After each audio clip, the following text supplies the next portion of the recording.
Sophie Durocher. Divertissante. Elle sait comment se donner en spectacle pour vous offrir la meilleure représentation. Bon, c'est le foutoir complet à l'aéroport de Montréal-Trudeau. J'arrive pas à m'habituer à dire Montréal-Trudeau. À l'aéroport de Montréal, je préfère. Bon, on a le droit, on a le choix. Ben oui. J'ai le doigt, comme dirait le pingadois. Donc, des problèmes informatiques qui causent un ralentissement des opérations. On va en parler et de l'impact que ça a avec Mehran Ebrahimi, que vous entendez souvent sur nos ondes. Il est directeur de l'Observatoire international de l'aviation civile. Monsieur Ebrahimi, bonjour. Oui, bonjour. Alors d'abord, je voudrais attirer l'attention sur l'excellent travail de mon collègue rédacteur en chef de cette émission, André-Sylvain Latour, parce que regardez le titre qu'il a donné à notre segment, ça s'appelle « Ferme ton youl ». Je sais pas si on doit le prononcer youl ou yol ou ferme ton youl. La trouvez-vous drôle, Monsieur Ebrahimi? Tout à fait. En effet. Voilà, c'est pas parce que la situation est dramatique qu'on n'a pas le droit de rigoler un petit peu. Donc, des gens qui passent 10 heures, 12 heures à attendre parce que l'enregistrement est impossible, il doit être fait dans certains cas à la main.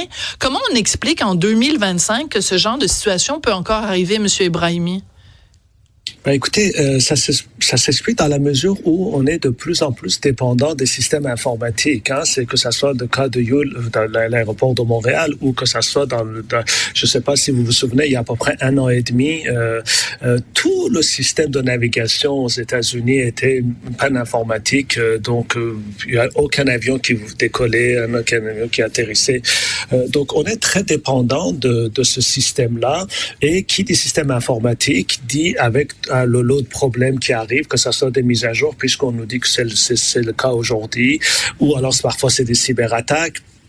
Parfois, c'est toutes sortes, des malfonctionnements de systèmes, parce que n'oubliez pas que l'aéroport, c'est un système très complexe avec des juridictions différentes. Il y a l'aéroport, il y a les compagnies aériennes, il y a la sécurité, donc ce qui est la douane, et puis après, il y a le contrôle aérien. Tout ça, ce sont des systèmes informatiques connectés, interconnectés. Et donc, il faut un grain de sable dans les rouages de la machine dans son ensemble pour que, par effet domino, on se retrouve dans des situations très problématiques, comme on voit aujourd'hui à l'ADM.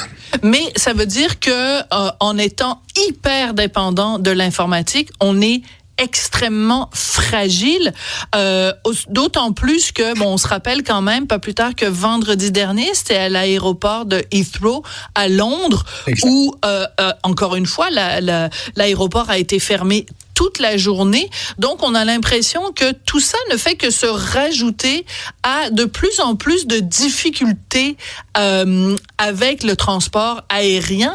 On a l'impression qu'il est de plus en plus fragilisé. Est-ce que c'est une fausse impression?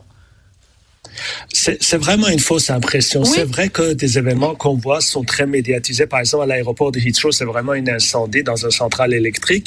Même si Heathrow pouvait être alimenté en électricité, le fait de, vous savez, quand il y a des pannes comme ça, ça crée des problèmes qui ont un effet domino. Pourquoi? Par exemple, imaginez un avion qui devait arriver, par exemple, de Punta Cana pour arriver à Montréal et remplir l'avion et de partir, par exemple, vers Cancun ou vers Paris, par exemple.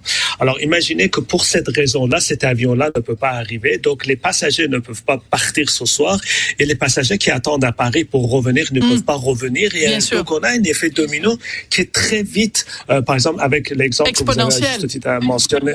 Exactement. Alors, Heathrow, ça a été vraiment un problème mondial. On a eu vraiment des effets dominos sur le plan mondial. ADM, c'est pareil. Donc, à partir du moment où un vol part en retard, il arrive en retard, il perd ses créneaux ou les gates ou les portes dans l'aéroport d'arrivée. Donc, il n'a plus, il perd son créneau, ne peut pas partir à l'heure. Parfois, on tombe dans les restrictions en termes d'horaire parce que les aéroports sont fermés à certaines heures. Donc, on est vraiment dans une situation très, très problématique. Mais il faut mettre tout ça en contexte. Il faut savoir que il y a chaque année plusieurs milliards de personnes qui voyagent. Il y a à peu près, il faut dire, à peu près 100 000 vols dans le ciel à peu près par jour. Alors, il est évident quand on arrive dans les nombres aussi importants, donc parfois il arrive des événements et comme ces événements-là sont très, très médiatisés parce que ça a un impact social, mais aussi ça frappe l'imaginaire. Par exemple, l'accident qu'on a eu à Pearson à Toronto, un avion qui tourne sur le dos, ça frappe l'imaginaire. Donc, et donc on le médiatise. Alors que, par exemple, on a vu par exemple les gens qui ont été malheureusement brûlés dans une discothèque à Moldavie, je crois. Ça ne fait pas les manchettes aussi autant que par exemple un avion qui a par exemple des difficultés, qui fait un retour à un moteur qui prend feu. Oui, mais en même temps, c'est une base aussi en journalisme. Hein, un avion qui se pose à l'heure et qui se pose comme il faut, ça fera pas la une. C'est sûr qu'un avion, puis à Toronto, c'était quand même assez spectaculaire. Mais si on accumule justement tout ça, ce qui est arrivé à l'aéroport Pearson, donc avec cet avion qui s'est écrasé et puis qui s'est vraiment retrouvé sur le dos, qu'on rajoute parce que là, c'est vraiment au cours des derniers jours seulement. Donc, on rajoute Heathrow vendredi. Aujourd'hui, le bordel, excusez le mot, à l'aéroport de Montréal. Est-ce qu'il n'y a pas quand même un risque de perte de confiance? C'est-à-dire que les gens se disent, bon, ben, coudonc, si c'est pour prendre autant de risques, de risquer d'aller attendre pendant 12 heures à l'aéroport, ou si je monte dans mon avion, de risquer qu'il se retrouve sur le dos, je vais peut-être trouver un autre moyen de transport. Il n'y a pas un danger de manque de confiance? Mais vous avez tout à fait raison, dans la mesure où, justement, alors quand on regarde les données officielles, par exemple, l'année dernière, IATA, qui est représentant des compagnies aériennes, a sorti des données. Aujourd'hui, c'est 2 fois plus sécuritaire de monter dans un avion qu'il y a 10 ans. Wow. Et 10 fois plus sécuritaire qu'il y a 20 ans. Alors, donc, vous voyez, le niveau de sécurité augmente pour des raisons. Justement, l'informatique apporte autant les difficultés quand elle est en difficulté, mais ça apporte aussi ces éléments qui font en sorte que les opérations sont plus fluides, que on peut mieux gérer le ciel et ainsi de suite. Alors, vous avez tout à fait raison. Donc, vous avez des accidents qu'il y a eu, là, par exemple, là, on a vu, par exemple, ce qui est arrivé à l'aéroport de Washington, tout ça, vraiment, c'était une période noire pour, on va dire, pour l'aviation. Mais encore une fois, vous avez tout à fait raison, les gens perdent de confiance parce que on voit ces événements-là. Encore une fois, il faut le ramener au nombre de vols et à l'augmentation. Vous savez, heureusement, on démocratise l'aviation, on démocratise l'avion, on démocratise le voyage. Donc, les gens aujourd'hui n'ont pas besoin d'être riches pour partir une semaine dans le sud, pour partir donc prendre l'avion. Et ça, c'est une très bonne chose. Mais en même temps, ça arrive avec l'augmentation du nombre de vols, ça arrive avec une augmentation du nombre je dirais, des éléments dans les aéroports. C'est pour ça que c'est important. Et nous, au Canada, malheureusement, on a un problème par rapport à ça, étant donné qu'on est dans un mode de gouvernance qui n'est pas clair qui fait quoi. Donc, on n'investit pas assez dans nos aéroports, comme ADM, comme Pearson, comme Vancouver.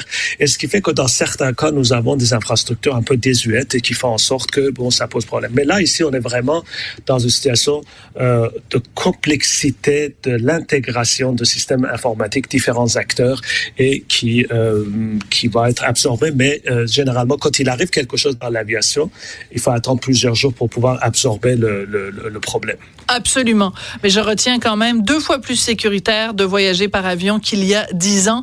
Alors, merci beaucoup. C'est toujours intéressant de vous parler. Mehran Ebrahimi, vous êtes directeur de l'Observatoire international de l'aviation civile. Merci beaucoup.